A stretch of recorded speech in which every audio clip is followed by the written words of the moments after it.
Hello YouTube and welcome back to Fire Gaming Project. So in this short video, I'll be talking about the new officially announced event catalyst that we'll be getting in the next version update 2.5 for the event, which is the Oathsworn Eye.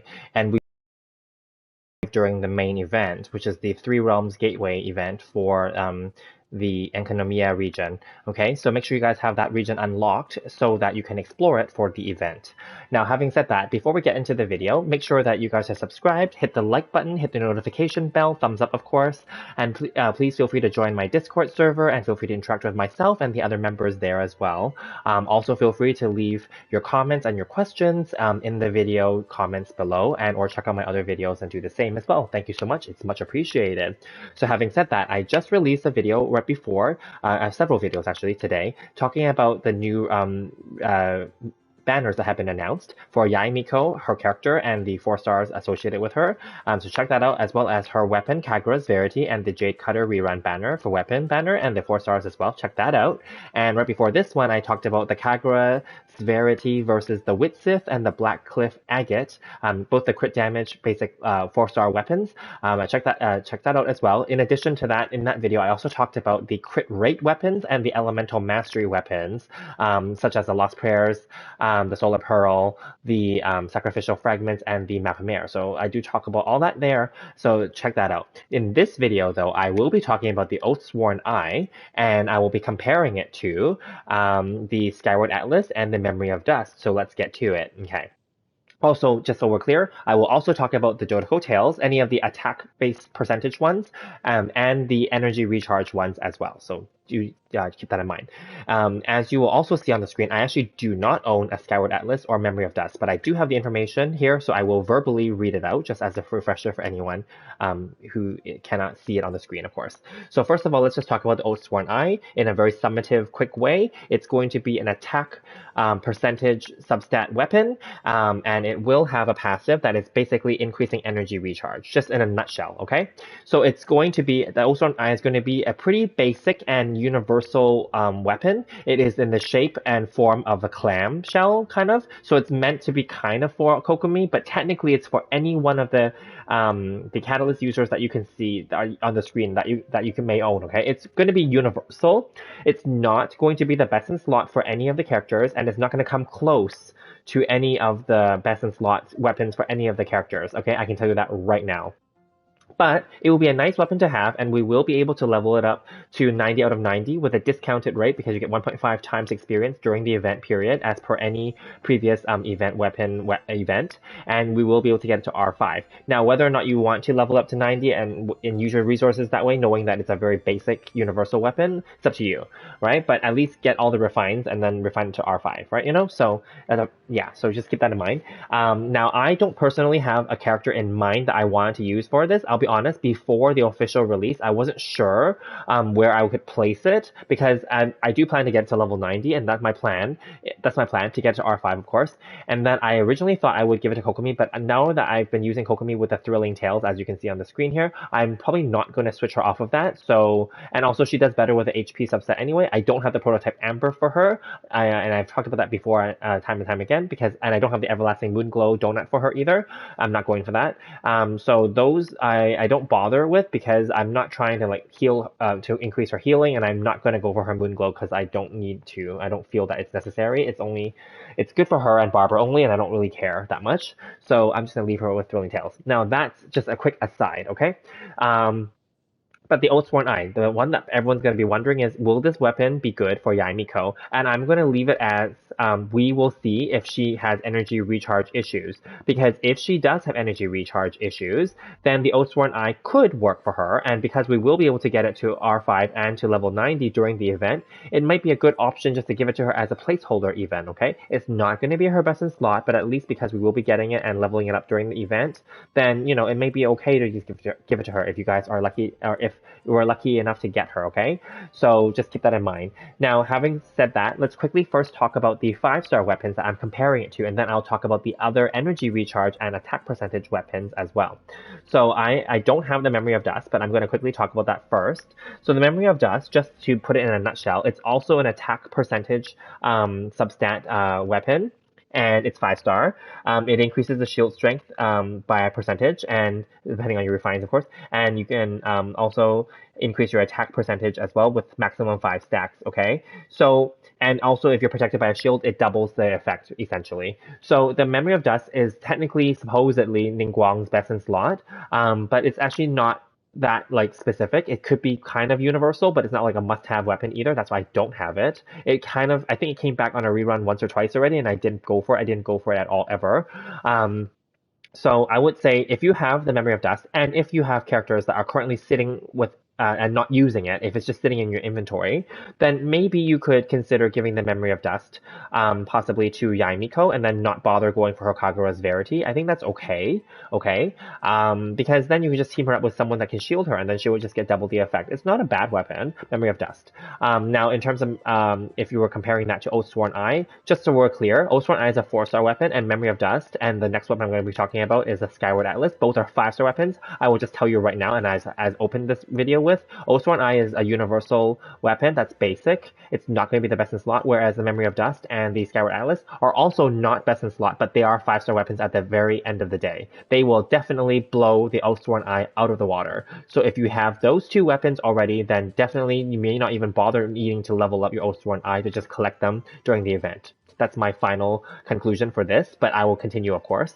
So I think the Memory of Dust is a good weapon overall. For also it's universal for many Catalyst users, especially the ones that can be focused on attack. So we're not talking about Barbara or Kokomi, where they're focused on healing, and we're not talking about like the support characters. So like Sucrose, if you use her as support, or if you use Mona as support or half support, then we're not. Yeah, then you would not give her the Memory of Dust either. Okay, so that's that. Now, Skyward Atlas. Skyward Atlas is actually a pretty good weapon. I don't have one either, but it's also an attack percentage weapon, substat, and its main passive, just to quickly summarize it, not to read it out, is basically an elemental damage bonus, and also normal attacks will also have a 50% chance to basically increase its attack as well. More or less, okay? So it's not the greatest weapon either, the Skyward Atlas, but it is also a pretty good weapon as a universal placeholder, and again, it will still be better than the Oathsworn Eye event weapon. So if you have a Skyward Atlas just sitting around and no Catalyst users are currently using it, or if you got a better weapon for your Catalyst users and you just can bump that off, then maybe just use that on your Yaimiko if you get her instead, or like don't even bother leveling up the Oathsworn Eye if you have a Skyward Atlas already. Let's just keep it clear there. Save your resources.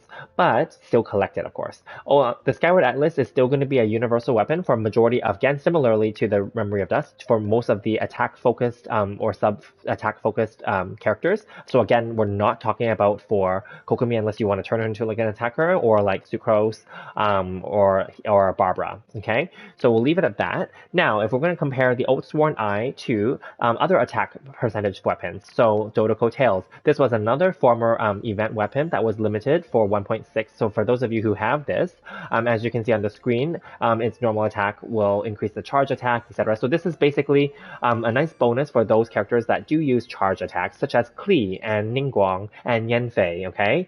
Specifically them. You could technically do that for Lisa and for Mona as well, but not so much. So regardless, like this was a good weapon too, but as you can see, it's sitting idle and not being used right now, but it's a universal weapon too. I would say in comparison though, the Oathsworn Eye is actually a more basic weapon than the Dodoko Tails. At least this Dodoko Tails is a more attack-focused weapon with some certain usage for a charge-based attack. Now, Yaimiko is not a charge-based attack character, so it would not be suitable for her either. But the Oathsworn Eye at least is universal, is energy recharge as the passive, so that could work for most of the characters. So it depends on what your situation is. Let's leave it at that. And then the only other attack percentage one is this craftable Dragon Spine weapon, which is the Frostbearer. Now this one basically allows for a 60% chance at R1, at least. I haven't refined it further, but you can have an icicle damage basically, and it's okay. I mean, it's not going to be the best. It looks cool though. You can then create some minor, let's call it, elemental reaction damage from it, depending on what your Catalyst user's original base element is, right? Because then if you can get the cryo to hit, right, then that could be something as well. This is okay too. Again, this is another attack-focused weapon. So again, Oathsworn Eye is not an attack-focused focus weapon. It is more of a supportive weapon with energy recharge. So again, depending on your build and your play style for the character that's intended for, you can't really fully compare it, but I would say for the attack focused ones, both Dodoko Tails and Frostbearer are definitely better options compared to Oathsworn Eye in this case. Okay, so now moving along, and we won't be talking about the Thrilling Tales, so we're skipping that. We're not going to be talking about the Elemental Mastery ones or the crit rate ones. I did talk about them in comparison with the Kagura's Verity, which is a crit damage weapon. So do check out that video if you're interested, because I'm talking about this in tandem about just a little bit about talking about Yaimiko's usage as well as with other Catalyst users in general. So this is more of a video that could be more, moving forward, that could be more evergreen, let's say. I also talked about the Black Cliff already previously, and I've already talked about the Witsith as well, right? And the Sacrificial Fragments and the Mapamere. So we're going to move down the list. So the only other two left to talk about are these two, the other energy recharge weapons. Now, these are energy recharge substat weapons, and the passive for the Favonius Codex. Favonius Codex, as you know, is the complete universal weapon, just like most Favonius weapons in the game, all of them actually. Especially the Sky weapons are the 5-star universal weapons for all characters. This is the 4-star equivalent of the universal characters, because every character needs energy at some point. I mean, there are characters that have lower energy costs, those ones don't, but it's always nice to be able to spam like your burst, right? So that's always nice. So this is nothing special, but it's an energy recharge substat, and then the the passive requires you to build up your crit rate though, so that you can get more energy particles. So there is that requirement if you technically want to build this out as well. So in terms of Oathsworn Eye, it's just a very straightforward energy recharge that you get from the passive. So that one you don't need to like really focus on building out the crit rate specifically. So that in itself makes the Oathsworn Eye much easier in that case as well. Also, some people may not have this R5 as well, because the Favonius Codex is something that you have to get from playing on the gacha system to get it. So there's that too. Now moving along, Hakushin Ring. Now I had thought that this could actually do well on Yaimiko. I'm actually very excited to try this out on Yaimiko, but I'm actually not sure now, because I've decided that I'm going to give Yaimiko a Witsith.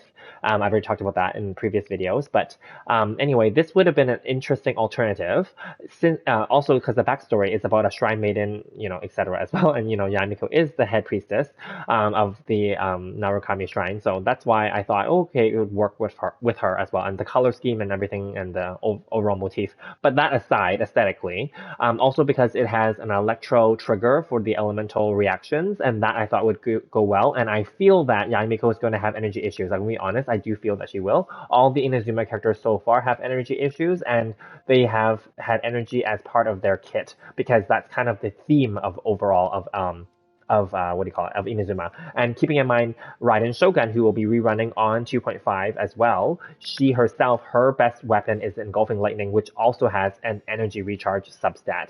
So that's why I was thinking this could work as well. So stay tuned. I may or may not build this out, and if I do, obviously I'll make a video of it to put onto Yaimiko if I get her. Okay. If not, then I do have the Witsith, and I'm happy to give this to her, and I already talked about that as well.